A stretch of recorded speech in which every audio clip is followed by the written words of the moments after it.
1 Kings chapter 10.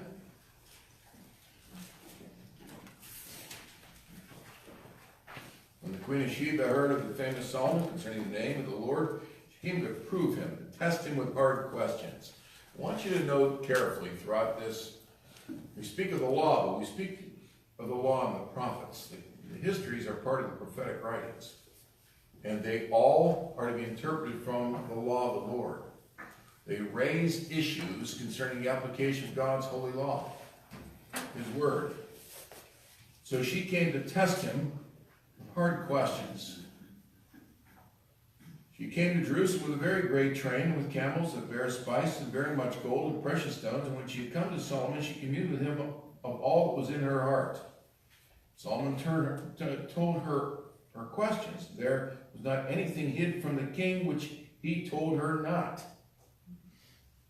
She's a ruler. She needed help. Questions of state, questions of society, obviously questions of faith. And she was asking nothing light, transient, simple. She came with hard questions and she paid him for those answers. It was worth it to her. When the Queen of Sheba had seen all Solomon's wisdom and the house that he built. Note this, one of the most important testimonies concerning the work of Solomon and the pattern he sets for the rest of the Bible. Pattern given him by the Lord. Remember, his wisdom was a charismatically given gift by the Lord in 1 Kings 3. There's a reason for that gift. You've heard me describe it. Now, she asked concerning the house that he built. His palace. Actually, there'd be two houses. The palace and the temple. There are going to be two houses. And she's going to ask all about that. Why? If it was simple. If it's just brick and mortar, as it were, gems, gold, marble, granite, copper, what's the big deal? The details given in their construction are they're fine details, and we're not just getting a place where someone lives, or someone brings in for Solomon's temple the place of sacrifice. There's much more to it. She could see that. She didn't have to pay him in precious stones and much gold to figure that out. She's seen architecture like that. No, it had meaning, like everything God does. The details are meaningful. So she saw the house that he had built, and the meat of his table, and the sitting of his servants. These are all wonders to her. She observed things that were marvels. What's a big deal? You know, where he sat his servants. And the food at the table. You cannot, I don't believe, understand passages like this unless you go back to the law of the Lord. What's the big deal about food on the table, the meat on the table, the food? Well, it's no big deal unless you're like Peter in the New Testament, where he's told Peter, eat. And he said, I can't do that. I've told you to eat. Now suddenly he's perplexed. There's a theology involved. Calling the nations, which is what Solomon did. Which is what the dietary laws do. Because the dietary laws, as you've heard me say, have nothing to, or little to do with the nutrition found in the flesh. It has everything to do with the behavior of the peoples that eat them. Predators, dogs, beasts, pig, cattle.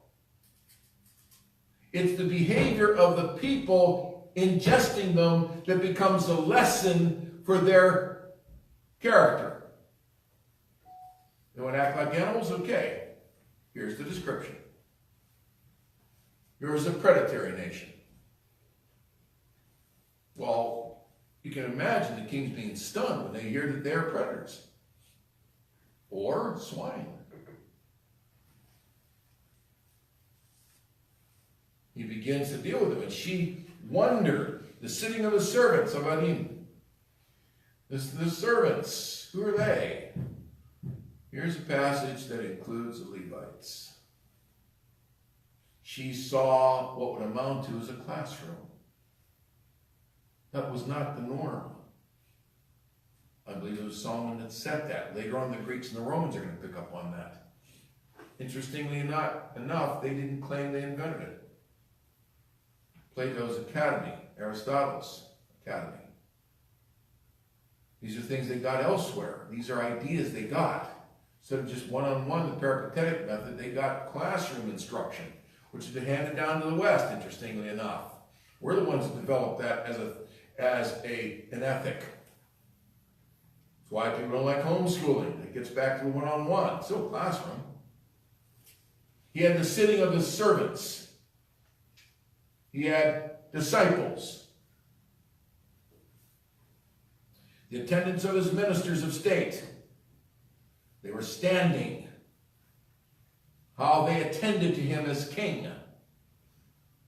And their apparel. And his cupbearers. And his ascent by which he went up into the house of the Lord. There was no more spirit in her.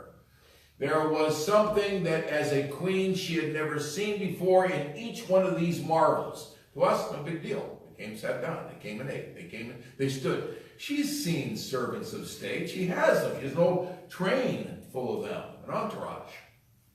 So what's the big deal? Well, it's a big deal if you're using the law of the Lord. It's a very big deal. It's miraculous. But you have to ask those kinds of questions. As you will see, this is the way the whole Bible is written. You'll see that in Luke 17. There's a big gap there. Christ put the gap there, for sure. I mean, deliberately so. There's a gap here. The gap is filled in by the law of the Lord. The scriptures are a union, a body. It quickened. It quickened us. And she said to the king, it was a true report that I got, that I heard in mine own land of thy acts and of thy wisdom. So other people were also in a state of awe. The things that she saw were something they were amazed at. This is the true, the Germans made that phrase, sitz in Leben. The situation in life, you got to dig yourself into the history and bring out the situation. This is how you do it. What does it mean? These aren't just words. Both she and people that told her, ministers of state, business people, merchants, and the trade routes. She was on a trade route, her kingdom. They heard these things. And they marveled. She said, the half of it wasn't told me. I came up here skeptical. You can read that way, I believe. But it doesn't matter. She came up at least questioning. And he answered them, and then she observed from his answers, she understood the theology that then gave the array in front of her. The sitting of those men training, the ministers of state listening to his wisdom, his ascent, his apparel, their apparel. So from the theology, she understood what was in front of her, and she was just awed by it. Howbeit, here's the critical part, by the way. Howbeit, I believed not the words until I came, and mine eyes had seen it. Behold, the half of them told me, thy wisdom and prosperity exceeded the fame which I heard. Not just the prosperity, it's the wisdom too. She knew how the prosperity had come about because of the wisdom that she had been taught. Happy are thy men. That's a crucial issue. His servants are happy. They rejoice. They are a happy bunch of people listening to him. Why? Because they're hearing things that no one had ever thought of. The ancient Near East is replete with demonism, darkness, bloodshed. You got this light here. These men, they're hearing things they've never heard. Kings come into presence. They're shocked. She comes into his presence. She's stunned. They're all rejoicing because they're hearing truths that they know have not been taught anywhere else. This is the joy of the Lord. When we're told that the precepts of God enrapture the heart, cause a rejoicing, because we were built to receive God's word. We're made. That alone satisfies the heart. Money, people think money will satisfy the heart. Sure goes a long way, being in second place, no doubt. But we weren't made for that to satisfy the heart. All the pleasures that are at God's right hand and the pleasures we have done even in sin, none of that satisfy us. We were made, as Augustine said, we were made for the Lord. And so the rejoicing is when we hear his word and it takes our hearts. We are created for it. That's Christ's mediatorial glory. She heard the wisdom. Happy are these thy servants which stand continually before thee that hear thy wisdom. Blessed be the Lord thy God, which delights in thee, who set thee on the throne of Israel, because the Lord loved Israel forever. Therefore made he thee king to do judgment and justice. Now she breaks out in description what that wisdom is. This isn't an ancillary, this isn't a separate discussion. His wisdom creates justice and judgments. Remember, judgments are twofold, uprooting and rooting both. So as he taught them, he was pulling up the weeds in their culture, explaining to them, and rooting the kinds of things they should go back and do. That's judgment. And you can't do anything successfully if there's not justice in the land. I have to admit, I just groaned through those hearings this week. It just grieved me. What I saw beyond the lies and the tears and all that went with it was a land torn from its wise roots. It's no longer anchored. We flow with every breeze. She cries and she whimpers or cries and pleads abuse, and the whole world says, yea and amen. And he comes on and he says tears when it's torn, and the whole world says amen. We're taken by any wind and shift. Since when does a high office go to he who can cry the most? And I don't lack feeling. But is that how we're persuaded? What are the principles that are to dominate our institutions? How about justice? You can't accuse a man unless you have 2 or 3 witnesses. How about that? Where did we lose the moorings? I'll tell you where we lost the moorings. When the church refused to teach any longer the law of the Lord. Where we lost the moorings. I'll bet there are Christians worshiping today who've never heard 2 or 3 witnesses.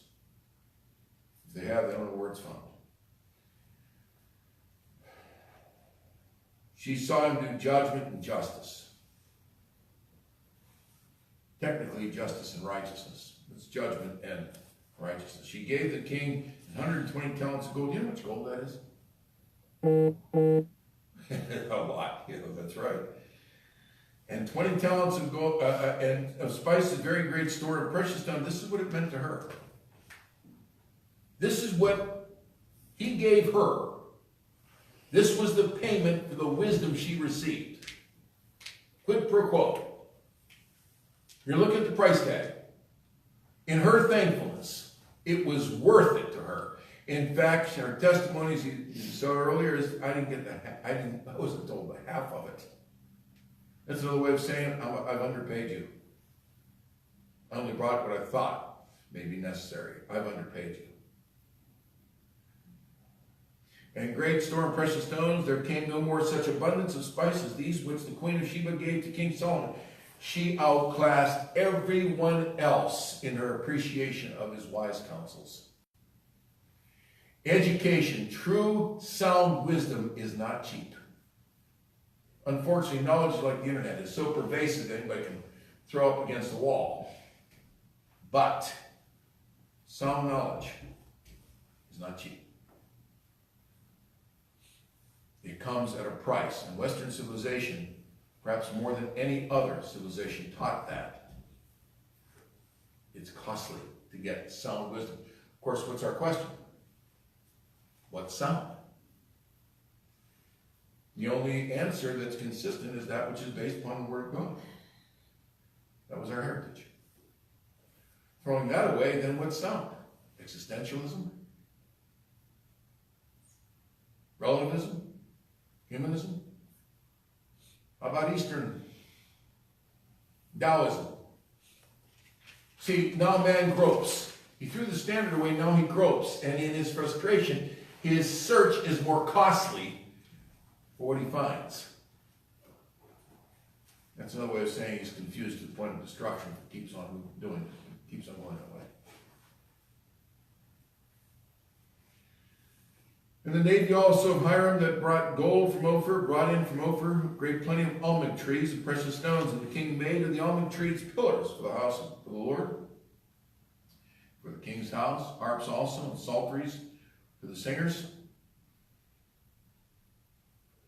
There came no such almond trees, nor were seen unto this day. King Solomon gave, in other words, these were new. That's another way of saying they were precious. Couldn't find them. So they're costly. He is decorating out his palace first, and then his temple, because there's something about that temple that is precious. What is it? It's just a place of worship. They already had that. Solomon knew he was picturing the Christ. He says so elsewhere. We'll do that another time. He knew he was picturing the Christ. He'd been raised by mom and dad. His job was to picture the Christ, and he built the temple. He built the temple that prefigured where the Great Commission was going to go, and the Christ would come. There's your eschatology, the palace, and instructed the kings from all over the earth, and nobles, and whoever else, and Israel. So the palace was instructing them, while the Great Commission was the eschatology. And he stands there as the great king representing Jesus Christ. His father, the first David, represented Christ, the man of war. Solomon represented the king who has now vanquished his enemies, or is training the nations. Technically, it's not just the king of peace. He's bringing his peace into the earth. Psalm 2. That's a wonder of an eschatology. This is the kind of eschatology you have to have before you get to Revelation. You have to have this pattern down. The Old Testament is a pilah. It's a wonder in itself. We dispensationalize and make a museum piece. What a tragedy. And King Solomon gave unto the Queen of Sheba all her desire, whatsoever he asked, beside that which Solomon gave her of his royal bounty. So she turned and went to her own country, she and her servants. So he not only instructed her, he gave her such things as answered other areas of her inquiry. What might that be? It could be he gave her from the almond trees, from the bounty of his botany. She could take back samples, trees, flowers, fruits, nuts, all kinds of things, showing the success story. Here's what you can have. Now the weight of gold that came to Solomon in 1 year was 666 talents of gold. Beside that, he had of the merchantmen, that's in addition to what he received out of commerce, of the traffic of the spice merchants, and of the kings of Arabia, and of the governors of the country. And King Solomon made 200 targets of beaten gold, 600 shekels of gold went to one target. He made 300 shields of beaten gold.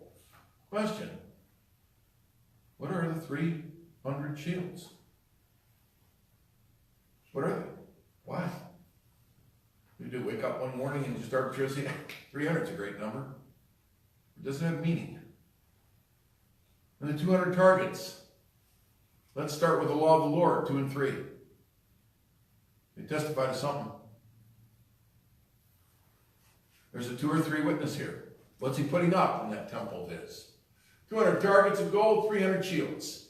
2 or 3 witnesses. To what? When the law of the Lord becomes your interpretive standard, now lifts the rest of the prophets right up as the genius that they are.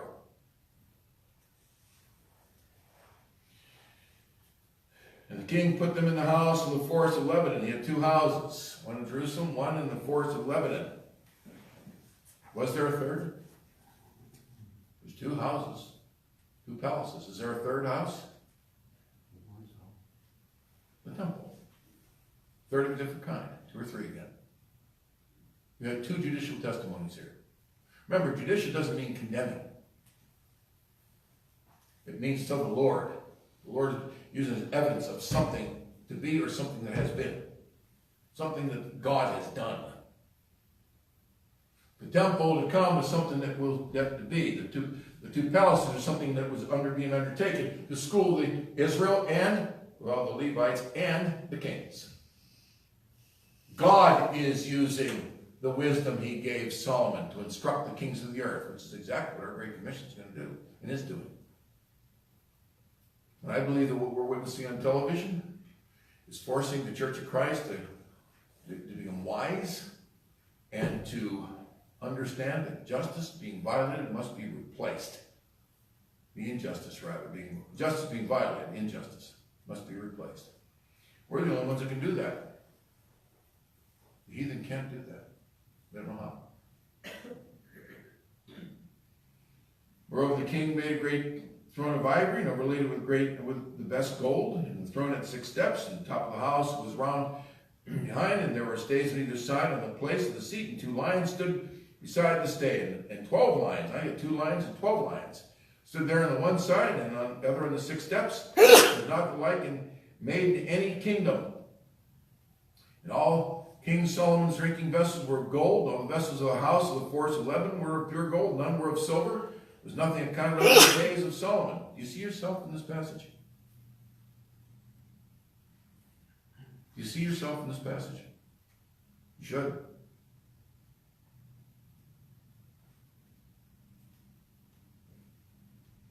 What are the vessels of gold? Your New Testament explains where that Great Commission goes. So did Solomon know the same theology. He's creating the figure, he's creating the vessels, real, that represented theologically and were wonders that the Queen of Sheba said, this is amazing. He was doing it. He's carrying out the eschatology that made Israel so great. And all the earth sought out Solomon to hear his wisdom, which God had put in his heart. And they brought every man his present, vessels of silver and vessels of gold and garments and armor and spice and horse and mules at a rate year by year. And Solomon gathered together chariots and horsemen, and he had 1,400 chariots, 1,400 chariots. And he had 12,000 horsemen. That's numerous shifts. He had chariot riders and he had cavalry. I thought that was forbidden. Learn the law of the Lord and its purpose. When he hoed those horses, Joshua didn't mean they could never have a chariot or a horse, battle horse. I thought that's what it meant. Nope, that's not what it meant. It meant you were not to get your gain by conquest, but you sure can get your Second Amendment to defend yourself. Because you can't always dialogue with wicked men. Wicked men don't dialogue unless it's to their advantage. So your forefathers cited the Protestant English Bill of Rights. And they put it in the Constitution, or in the Bill of Rights. And they got that from their Reformation, and that came from their Bibles.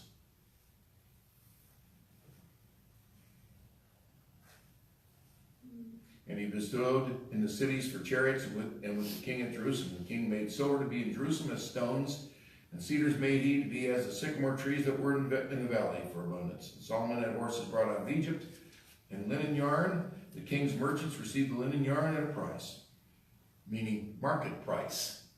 They received it at market rates. There is no dictated cost structure by a bureaucracy.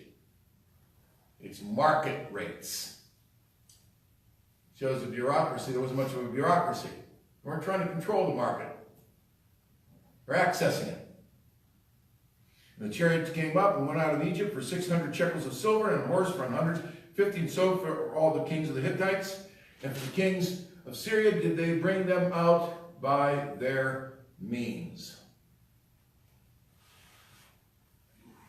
You can see the marvel. She saw this and was amazed. You have a biblical free market. You have a small bureaucracy. You have a large army not used for conquest. You have an array of servants, their clothing, their meals, their architecture, all of that, and she stands back and she's aghast. She a queen. I understand if it was somebody first going to the Smithsonian and saying, "Oh, this is wonderful." That's not she. She's seen all this kind of thing in her country, but not like this, nor explained to her first. And she got from his bounty the samples, and she took it back. Probably thousands of different kinds of trees, already sprouted, bush, you name it. Fruits, seeds. It's all economy. We as Christians treat those subjects as if they are, we treat them in church like they're not important, but during the week we live for them. We just don't want to hear about them here. God wants it all underneath his authority to prosper us. So he disciples a few that the many might receive the inheritance on the road. It takes vision to see that. Without vision, the people perish. Having heard the law of the Lord, let's take a moment, shall we? Come before the Lord in the silence of prayer. Take a moment, shall we?